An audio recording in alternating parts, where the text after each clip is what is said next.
ओम शांति 10 जून 2025 प्रातः मुरली बाबा कहते मीठे बच्चे तुम मानकु श्रीमत आधार रे समस्त को सुख देवाकू हेबो। निजे श्रेष्ठ हेबा सहित अन्य मानकु श्रेष्ठ कराइबा पाई ही तुमको बाबांकर श्रेष्ठ मत मिलुछि। तुम मानकु श्रीमत आधार रे समस्त को सुख देवाकू हेबो। निजे श्रेष्ठ हेबा सहित अन्य मानकु श्रेष्ठ कराइबा पाई ही तुमको बाबांकर श्रेष्ठ मत मिलुछि। प्रश्न दयालु संतान मानक हृदय रे केउ उत्साहर लहरी उठी थाए सेमानकु कौन करिबा उचित? दयालु संतान मानक हृदय रे केउ उत्साहर लहरी उठी थाए सेमानकु कौन करिबा उचित? उत्तर जेउ माने दयालु संतान सेमानकर इच्छा हुए जे आमे गाँ गाँ को जाई सेवा करिबु। आजिकाली बिचरा मनुष्य माने बहुत दुखी होई जाइछंती। सेमानक पाखकु जाई तांको खुशी खबर सुनाइबु जे विश्वरे पवित्रता सुख एवं शांतिर दैवी स्वराज्य स्थापन हेउछि। एहा सही महाभारत लड़ई अटे। निश्चित सही समय रे मध्य बाबा थिले, एबे मध्य बाबा आसिछंती। ओम शांति। मधुर संतान माने एठारे बसिछ, निश्चित भावरे बुझी पारिछ जे आमे ईश्वरीय संतान, तेणु निश्चय निजको आत्मा ही मने करिब। शरीर अछि तेणु ताहा द्वारा आत्मा शुणुछि। बाबा एही शरीर को धार सूत्र रे नेइछंती एवं सही शरीर माध्यम रे मध्य शुणाउछंती। एबे तुमे माने जानुछ जे आमे हेलु ईश्वरीय संप्रदाय, भविष्यत रे पुणी आमे दैवी संप्रदाय हेबु। देवता माने हेउछंती ही स्वर्गर मालिक। आमे पुनर्बार 5000 वर्ष पूर्व भली सही दैवी स्वराज्यर स्थापन करुछु। पुणी आमे देवता होइजिबु। वर्तमान समग्र दुनिया, विशेष भावे भारत एवं साधारण भावे सारा दुनिया सबु मनुष्य मात्र के परस्पर को दुख देउछंती। सेमानकु एकथा मध्य जणा नाही जे सुख धाम मध्य थाए। परमपिता परमात्मा ही आसी समस्त को सुखी शांत करी दियंती। एठारे घरे घरे परस्पर को दुख ही देउछंती। सारा विश्वरे एबे दुख ही दुख रहिछि। तुमे पिला माने जानुछ बाबा हमकु 21 जन्म पाई सदा सुखी करूछंती। केबे ठारु दुख आरंभ होई पुणी केबे पूरा हेउछि एकथा आउ काहा बुद्धि रे चिंतन चालू नथिबो। केवल तुम मानक बुद्धि रे ही अछि जे वास्तव रे आमे ईश्वरीय संप्रदायर थिलु। एमिति तो समग्र दुनियार मनुष्य मात्र के ईश्वरीय संप्रदायर अटंती। समस्ते तांको पिता बोली कहि डाकुछंती। एबे पिला माने जानिछंती शिव बाबा आमको श्रीमत देउछंती। श्रीमत प्रसिद्ध अटे। उच्चरु उच्च भगवानकर मत मध्य उच्चरु उच्च अटे। गायन मध्य करा जाए, तांकर गति ओ मत अलगा अटे। शिव बाबांक श्रीमत आमको कौन रु कौन करि देउछि? स्वर्गर मालिक करि देउछि। आउ जिए भी मनुष्य अछंती सेमाने तो नरकर मालिक करुछंती। एबे तुमे माने संगम जुगरे अछ। एही निश्चय तो अछि ना? निश्चय बुद्धि ही एठाको आसी थांती एवं बुझी थांती जे बाबा आमको पुनर्बार सुख धामर मालिक करुछंती। आमे ही शतकड़ा 100 भाग पवित्र गृहस्थ मार्गी थिलु। तुम मानकु एबे एबे एही स्मृति आसीछि। 84 जन्मर मध्य हिसाब रहिछि ना? किए किए केते जन्म नेउछंती, केउ धर्म सबु परे आसुछि। ସେମାନଙ୍କର ଜନ୍ମ ମଧ୍ୟ କମ୍ ହେଉଛି।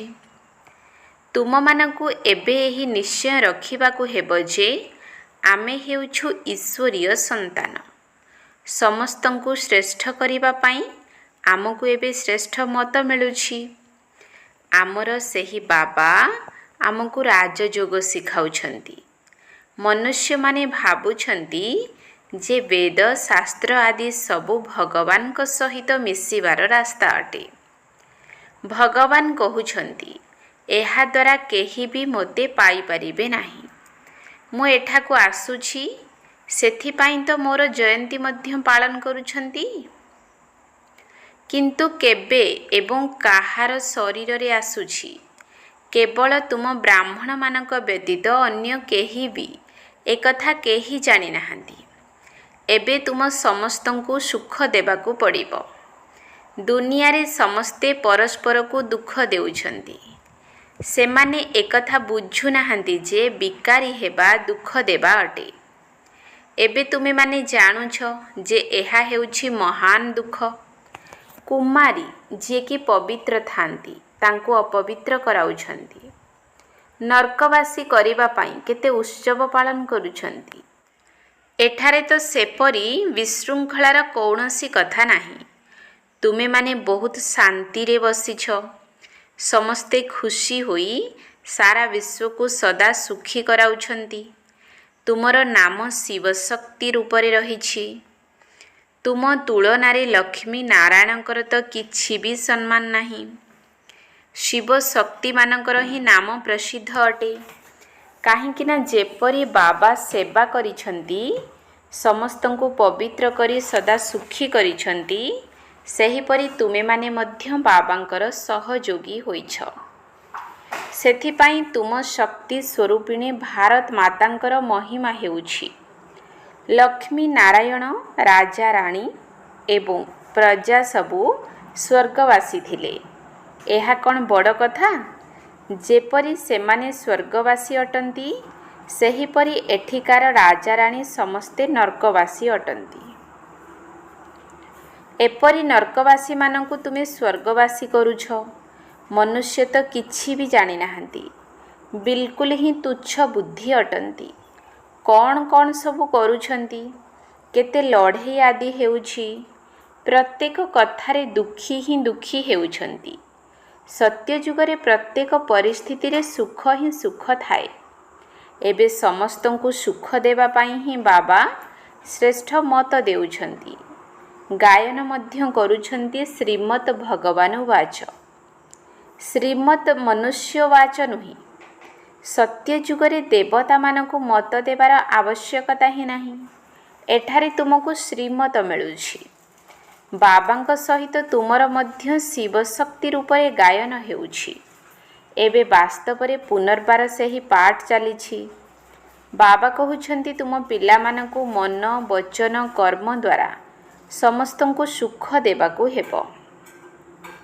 ସମସ୍ତଙ୍କୁ ସୁଖ ଧାମର ରାସ୍ତା ବତାଇବାକୁ ହେବ। ଏହା ହିଁ ହେଉଛି ତୁମର ଧନ୍ଦା। ଶରୀର ନିର୍ବାହ ଅର୍ଥେ ପୁରୁଷମାନଙ୍କୁ ଧନ୍ଦା ମଧ୍ୟ କରିବାକୁ ପଡ଼ିଥାଏ। କହୁଛନ୍ତି, ସନ୍ଧ୍ୟା ସମୟରେ ଦେବତାମାନେ ପରିକ୍ରମାରେ ବାହାରିଥାନ୍ତି। ତେବେ ଦେବତାମାନେ ଏଠାରେ କେଉଁଠୁ ଆସିଲେ? ବାସ୍ତବରେ ଏହି ସମୟକୁ ଶୁଦ୍ଧ ସମୟ କୁହାଯାଇଥାଏ। ଏହି ସମୟରେ ସମସ୍ତଙ୍କୁ ଫୁର୍ସତ ମଧ୍ୟ ମିଳିଥାଏ। ତୁମେମାନେ ଚାଲିବା, ବୁଲିବା, ଉଠିବା, ବସିବା ସମୟରେ ମଧ୍ୟ ବାବାଙ୍କୁ ମନେ ପକାଇବା ଉଚିତ। ବାସ୍ କୌଣସି ଦେହଧାରୀଙ୍କ ସେବା କରିବାର ନାହିଁ। ଗାୟନ ରହିଛି ଯେ ଭଗବାନ ମଧ୍ୟ ଦ୍ରୌପଦୀଙ୍କର ପାଦ ଦବାଇଥିଲେ, କିନ୍ତୁ ଏହାର ବାସ୍ତବ ଅର୍ଥକୁ ସେମାନେ ବୁଝୁନାହାନ୍ତି। ଏହା ସ୍ଥୂଳରେ ପାଦ ଦବାଇବାର କଥା ନୁହେଁ। ବାବାଙ୍କ ପାଖକୁ ବହୁତ ବୁଢ଼ୀମାନେ ଆସୁଛନ୍ତି। ଜାଣିଛନ୍ତି ଭକ୍ତି କରି କରି ଥକି ଯାଇଛନ୍ତି। ଅଧା କଳ୍ପ ହେବ ବହୁତ ଧକ୍କା ଖାଇ ଖାଇ ଆସିଛନ୍ତି ନା, ତେଣୁ ଏହି ପାଦ ଦବାଇବାର ଶବ୍ଦକୁ ଧରି ନେଇଛନ୍ତି। କୃଷ୍ଣ ପାଦ କିପରି ଦବାଇବେ? ଶୋଭା ପାଇବ? ତୁମେମାନେ ଶ୍ରୀକୃଷ୍ଣଙ୍କୁ ପାଦ ଦବାଇବାକୁ ଦେବ? ଶ୍ରୀକୃଷ୍ଣଙ୍କୁ ଦେଖିବା ମାତ୍ରେ ତ ଜାବୁଡ଼ି ଧରିବେ, ଚମକି ପଡ଼ିବେ। ତାଙ୍କ ପାଖରେ ବହୁତ ଚମତ୍କାରିତା ରହିଥାଏ। କୃଷ୍ଣଙ୍କ ବ୍ୟତୀତ ଆଉ କୌଣସି କଥା ବୁଦ୍ଧିରେ ରହୁନାହିଁ। ସେ ହିଁ ସବୁଠାରୁ ତେଜମୟ ଅଟନ୍ତି। କୃଷ୍ଣ ଛୋଟ ପିଲା, ସିଏ ପୁଣି ମୁରଲି ଶୁଣାଇଲେ ଏହି କଥା ଶୋଭା ପାଉନାହିଁ। ଏଠାରେ ତୁମେ ଶିବ ବାବାଙ୍କ ସହିତ କିପରି ମିଶିବ? ତୁମକୁ କହିବାକୁ ପଡ଼ୁଛି, ଶିବ ବାବାଙ୍କୁ ସ୍ମରଣ କରି କରି ପୁଣି ୟାଙ୍କ ପାଖକୁ ଆସ। ତୁମକୁ ତ ଆନ୍ତରିକ ଖୁସି ହେବା ଉଚିତ ଯେ ଶିବ ବାବା ଆମକୁ 21 ଜନ୍ମ ପାଇଁ ସୁଖୀ କରୁଛନ୍ତି। ଏପରି ବାବାଙ୍କ ଉପରେ ତ ସମର୍ପିତ ହୋଇଯିବା ଦରକାର। କେହି କେହି ସୁସନ୍ତାନମାନଙ୍କ ଉପରେ ତ ବାବା କୁର୍ବାନ ଅର୍ଥାତ୍ ସମର୍ପଣ ହୋଇଯାଆନ୍ତି। ବାବାଙ୍କର ପ୍ରତ୍ୟେକ କାମନାକୁ ପୂରା କରିଥାନ୍ତି। କିନ୍ତୁ ଏଭଳି ମଧ୍ୟ କେତେକ ସନ୍ତାନ ଅଛନ୍ତି ଯିଏକି ପିତାଙ୍କର ହତ୍ୟା ମଧ୍ୟ କରିଦେଇଥାନ୍ତି। ଏଠାରେ ତ ତୁମକୁ ଅତି ସ୍ନେହୀ ହେବାକୁ ପଡ଼ିବ। କାହାକୁ ବି ଦୁଃଖ ଦେବା ଉଚିତ ନୁହେଁ। ଦୟାଳୁ ସନ୍ତାନମାନଙ୍କର ମନ ହୁଏ ଆମେ ଗାଁ ଗାଁ ଯାଇ ସେବା କରିବୁ। ଆଜିକାଲି ବିଚରା ଲୋକମାନେ ବହୁତ ଦୁଃଖୀ ହୋଇଯାଇଛନ୍ତି। ତାଙ୍କୁ ଯାଇ ଖୁସି ଖବର ଶୁଣାଅ ଯେ ବିଶ୍ୱରେ ପବିତ୍ରତା, ସୁଖ, ଶାନ୍ତିର ଦୈବୀ ସ୍ୱରାଜ୍ୟ ସ୍ଥାପନ ହେଉଛି। ଏହା ସେହି ମହାଭାରତ ଲଢ଼େଇ ଅଟେ। ନିଶ୍ଚିତ ସେହି ସମୟରେ ମଧ୍ୟ ବାବା ଥିଲେ। ଏବେ ମଧ୍ୟ ବାବା ଆସିଛନ୍ତି। ତୁମେମାନେ ଜାଣିଛ ବାବା ଆମକୁ ପୁରୁଷୋତ୍ତମ କରୁଛନ୍ତି। ଏହା ହିଁ ହେଉଛି ପୁରୁଷୋତ୍ତମ ସଙ୍ଗମ ଯୁଗ। ଏକଥା ମଧ୍ୟ ତୁମେମାନେ ଜାଣିଛ ଆମେ କିପରି ପୁରୁଷୋତ୍ତମ ହେଉଛୁ। ତୁମକୁ ପଚାରୁଛନ୍ତି ତୁମର ଉଦ୍ଦେଶ୍ୟ କ'ଣ? ତେବେ ସେମାନଙ୍କୁ କୁହ ମନୁଷ୍ୟରୁ ଦେବତା ହେବା। ଦେବତାମାନେ ତ ପ୍ରସିଦ୍ଧ ଅଟନ୍ତି। ବାବା କହୁଛନ୍ତି ଦେବତାମାନଙ୍କର ଭକ୍ତମାନଙ୍କୁ ବୁଝାଅ। ଭକ୍ତି ମଧ୍ୟ ପ୍ରଥମେ ତୁମ୍ଭେମାନେ ଆରମ୍ଭ କରିଛ। ଶିବଙ୍କର ଭକ୍ତି କରିଛ, ପୁଣି ଦେବତାମାନଙ୍କର ମଧ୍ୟ ଭକ୍ତି କରି ଆସିଛ। ତେଣୁ ପ୍ରଥମେ ଶିବ ବାବାଙ୍କର ଭକ୍ତମାନଙ୍କୁ ବୁଝାଇବାକୁ ହେବ। ସେମାନଙ୍କୁ କୁହ ଶିବ ବାବା କହୁଛନ୍ତି ମୋତେ ମନେ ପକାଅ। ଶିବଙ୍କର ପୂଜା କରୁଛନ୍ତି, କିନ୍ତୁ ବୁଦ୍ଧିରେ ଆସୁନାହିଁ ଯେ ସେ ପତିତ ପାବନ ପିତା ଅଟନ୍ତି। ଦେଖ ଭକ୍ତି ମାର୍ଗରେ କେତେ ଧକ୍କା ଖାଉଛନ୍ତି। ଶିବଲିଙ୍ଗ ତ ଘରେ ମଧ୍ୟ ରଖିପାରିବେ, ତାଙ୍କର ପୂଜା କରିପାରିବେ। ପୁଣି ଅମରନାଥ, ବଦ୍ରୀନାଥ ଆଦିକୁ ଯିବା କ'ଣ ଦରକାର? କିନ୍ତୁ ଭକ୍ତି ମାର୍ଗରେ ମନୁଷ୍ୟମାନଙ୍କୁ ନିଶ୍ଚୟ ଧକ୍କା ଖାଇବାକୁ ହେବ। ତୁମମାନଙ୍କୁ ମୁଁ ସେ ସବୁଥିରୁ ମୁକ୍ତ କରିଦେଉଛି। ତୁମେ ହେଉଛ ଶିବ ଶକ୍ତି, ଶିବଙ୍କର ସନ୍ତାନ। ତୁମେମାନେ ବାବାଙ୍କ ଠାରୁ ଶକ୍ତି ନେଉଛ। ତାହା ମଧ୍ୟ ଯୋଗ ବଳ ଦ୍ୱାରା ମିଳିବ। ବିକର୍ମ ମଧ୍ୟ ବିନାଶ ହେବ। ପତିତ ପାବନ ତ ବାବା ଅଟନ୍ତି ନା। ଯୋଗ ବଳ ଦ୍ୱାରା ହିଁ ତୁମେମାନେ ବିକର୍ମାଜିତ ପାବନ ହେଉଛ। ତେବେ ଏହି ରାସ୍ତା ଅନ୍ୟମାନଙ୍କୁ ମଧ୍ୟ ବତାଇବାକୁ ହେବ। ଏବେ ତୁମେ ରାମଙ୍କର ହୋଇଛ। ରାମ ରାଜ୍ୟରେ ସୁଖ, ରାବଣ ରାଜ୍ୟରେ ଦୁଃଖ ଅଛି। ଭାରତରେ ହିଁ ସମସ୍ତଙ୍କର ଚିତ୍ର ଅଛି, ଯାହାଙ୍କର ଏତେ ପୂଜା ହେଉଛି। ଢେରରୁ ଢେର ମନ୍ଦିର ଅଛି। କେହି ହନୁମାନଙ୍କର ପୂଜାରୀ, ଆଉ କେହି କାହାର। ଏହାକୁ କୁହାଯାଏ ବ୍ଲାଇଣ୍ଡ ଫେଥ୍ ଅର୍ଥାତ୍ ଅନ୍ଧବିଶ୍ୱାସ। ଏବେ ତୁମେ ଜାଣିଛ ଆମେ ମଧ୍ୟ ଅନ୍ଧ ଥିଲୁ। ଏହାଙ୍କୁ ମଧ୍ୟ ଜଣା ନଥିଲା ବ୍ରହ୍ମା, ବିଷ୍ଣୁ, ଶଙ୍କର କିଏ, କ'ଣ ଅଟନ୍ତି। ଯେଉଁମାନେ ପୂଜ୍ୟ ଥିଲେ ସେମାନେ ପୁଣି ପୂଜାରୀ ହୋଇଯାଇଛନ୍ତି। ସତ୍ୟଯୁଗରେ ହେଉଛନ୍ତି ପୂଜ୍ୟ, ଏଠାରେ ପୂଜାରୀ। ବାବା କେତେ ଭଲ ଭାବରେ ବୁଝାଉଛନ୍ତି। ତୁମେମାନେ ଜାଣିଛ ପୂଜ୍ୟ ସତ୍ୟ ଯୁଗରେ ଥାଆନ୍ତି, ଏଠାରେ ଅଛନ୍ତି ପୂଜାରୀ। ତେଣୁ ପୂଜା କରୁଛନ୍ତି। ତୁମେମାନେ ହେଉଛ ଶିବ ଶକ୍ତି। ଏବେ ତୁମେମାନେ ପୂଜାରୀ କିମ୍ବା ପୂଜ୍ୟ ମଧ୍ୟ ନୁହଁ। ତୁମେମାନେ ବାବାଙ୍କୁ କେବେ ବି ଭୁଲି ଯାଅ ନାହିଁ। ଏହା ସାଧାରଣ ଶରୀର ଅଟେ ନା, ଏଥିରେ ଉଚ୍ଚରୁ ଉଚ୍ଚ ଭଗବାନ ଆସୁଛନ୍ତି। ତୁମେମାନେ ବାବାଙ୍କୁ ନିଜ ପାଖକୁ ଆସିବା ନିମନ୍ତେ ନିମନ୍ତ୍ରଣ ଦେଉଛ ନା? ବାବା ଆସ, ଆମେ ବହୁତ ପତିତ ହୋଇଗଲୁଣି। ପୁରୁଣା ପତିତ ଦୁନିଆ ପତିତ ଶରୀରରେ ଆସି ଆମକୁ ପାବନ କର। ସନ୍ତାନମାନେ ନିମନ୍ତ୍ରଣ ଦେଉଛନ୍ତି। ଏଠାରେ ତ କେହି ପାବନ ନାହାନ୍ତି। ତେଣୁ ନିଶ୍ଚିତ ସମସ୍ତ ପତିତମାନଙ୍କୁ ପାବନ କରି ନେଇଯିବେ ନା। ସେଥିପାଇଁ ସମସ୍ତଙ୍କୁ ଶରୀର ଛାଡ଼ିବାକୁ ପଡ଼ିବ ନା। ମନୁଷ୍ୟ ଶରୀର ଛାଡ଼ିଲା ବେଳେ କେତେ ହାୟ ହାୟ କରିଥାନ୍ତି, କିନ୍ତୁ ତୁମେମାନେ ଖୁସି ଖୁସିରେ ଯାଉଛ। ଏବେ ତୁମର ଆତ୍ମା ରେସ୍ କରୁଛି, ଦେଖିବା କିଏ ଶିବ ବାବାଙ୍କୁ ଅଧିକ ସ୍ମରଣ କରୁଛନ୍ତି। ଯଦି ଶିବ ବାବାଙ୍କ ସ୍ମୃତିରେ ରହି ରହି ଶରୀର ଛାଡ଼ିବ, ତେବେ ଓହୋ ସୌଭାଗ୍ୟ, ଜୀବନ ରୂପୀ ନୌକା ହିଁ ପାର ହୋଇଯିବ। ସମସ୍ତଙ୍କୁ ବାବା କହୁଛନ୍ତି ଏହିଭଳି ପୁରୁଷାର୍ଥ କର। ସନ୍ନ୍ୟାସୀମାନେ ମଧ୍ୟ କେହି କେହି ଏଇଭଳି ଥାଆନ୍ତି, ବ୍ରହ୍ମରେ ଲୀନ ହେବା ପାଇଁ ଅଭ୍ୟାସ କରିଥାନ୍ତି। ପୁଣି ଶେଷ ସମୟରେ ଏହିପରି ବସି ବସି ଶରୀର ଛାଡ଼ି ଦେଇଥାନ୍ତି। ବାତାବରଣ ସମ୍ପୂର୍ଣ୍ଣ ଶାନ୍ତ ହୋଇଯାଇଥାଏ। ପୁଣି ସୁଖର ଦିନ ଆସିବ। ସେଥିପାଇଁ ହିଁ ତୁମେମାନେ ପୁରୁଷାର୍ଥ କରୁଛ। ବାବା, ଆମେ ଆପଣଙ୍କର ପାଖକୁ ଯିବୁ। ଆପଣଙ୍କୁ ହିଁ ସ୍ମରଣ କରି କରି ଯେତେବେଳେ ଆମର ଆତ୍ମା ପବିତ୍ର ହୋଇଯିବ, ସେତେବେଳେ ଆପଣ ଆମକୁ ସାଥିରେ ନେଇଯିବେ। ଆଗରୁ ଯେତେବେଳେ କାଶୀରେ ନିଜକୁ ବଳି ଚଢ଼ାଉଥିଲେ, ସେତେବେଳେ ନିଜକୁ ବହୁତ ସ୍ନେହରେ ବଳି ଦେଉଥିଲେ। ବାସ୍ ମୁଁ ମୁକ୍ତି ପାଇଯିବି, ଏପରି ଭାବୁଥିଲେ। ଏବେ ତୁମେମାନେ ବାବାଙ୍କୁ ସ୍ମରଣ କରି କରି ଶାନ୍ତି ଧାମକୁ ଚାଲିଯାଉଛ। ତୁମେମାନେ ବାବାଙ୍କୁ ସ୍ମରଣ କରୁଛ, ତେଣୁ ଏହି ଯୋଗର ବଳ ଦ୍ୱାରା ପାପ କଟୁଛି। ସେମାନେ ଭାବୁଛନ୍ତି ଆମେ ପାଣିରେ ସ୍ନାନ କରିବା ଦ୍ୱାରା ପାପ କଟିଯିବ, ମୁକ୍ତି ମିଳିଯିବ। ଏବେ ବାବା ବୁଝାଉଛନ୍ତି ତାହା କୌଣସି ଯୋଗ ବଳ ନୁହେଁ। ପାପର ଦଣ୍ଡ ଭୋଗି ଭୋଗି ପୁଣି ଯାଇ ଜନ୍ମ ନେଉଛନ୍ତି। ପୁଣି ନୂଆ ରୂପେ ପାପର ଖାତା ଆରମ୍ଭ ହେଉଛି।